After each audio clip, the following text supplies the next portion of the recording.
Grüß euch, Servus. Mich freut, dass ich euch jetzt was ankündigen kann. Und zwar mein erstes Hörbuch, ein Doppel-CD wird's. 25 € wird's kosten und bald gibt's es zum Kaufen in die Buchläden, im Handel und natürlich bei mir auf meiner Homepage.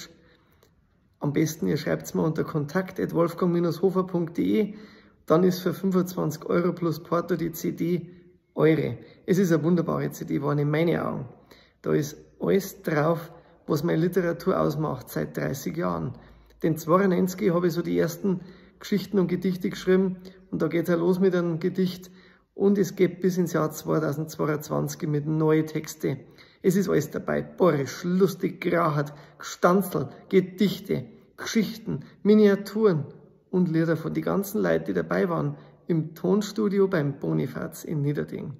Da haben wir nämlich 4 Tage lang wunderbar aufgenommen, mit Effekte veredelt, Lieder komponiert. Zum Beispiel der Bonifaz mit mir das Lied Abgeht, das ich meiner Frau gewidmet habe, eine richtige Rocknummer.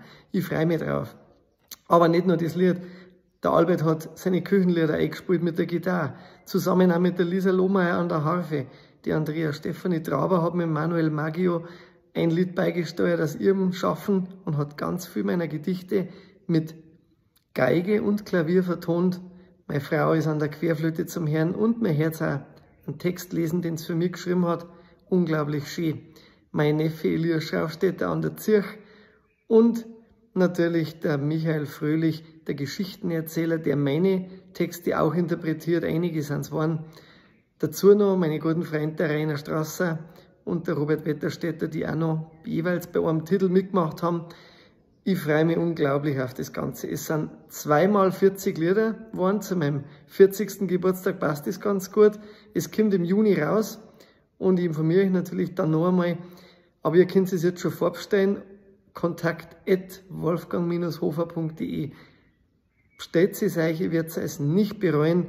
Es ist eine unglaubliche Fahrt durch mein ganzes Leben. Ein Rückwärtssalto durch ganz viel wunderbare Momente. Ich erzähle euch ein bisschen was aus diesem literarischen Leben dazu.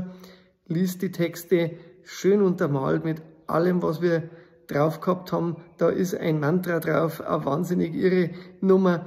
Da sind rockige Geschichten drauf. Da geht's ganz tief seelisch rein mit unglaublich feinfühlige Liebesgedichte oder auch richtig grauhartborisch zu mit borische Sachen. Ich glaube, da ist für jeden was dabei. 1000 Dank an alle, die mitgemacht haben. Ich freue mich jetzt einfach nur noch, wenn das Ding brandheiß draußen ist. Und ich hoffe, ich kann euch mitnehmen dabei. Vielen, vielen Dank jetzt schon mal für euren Support. Macht's es gut. Pfiat euch.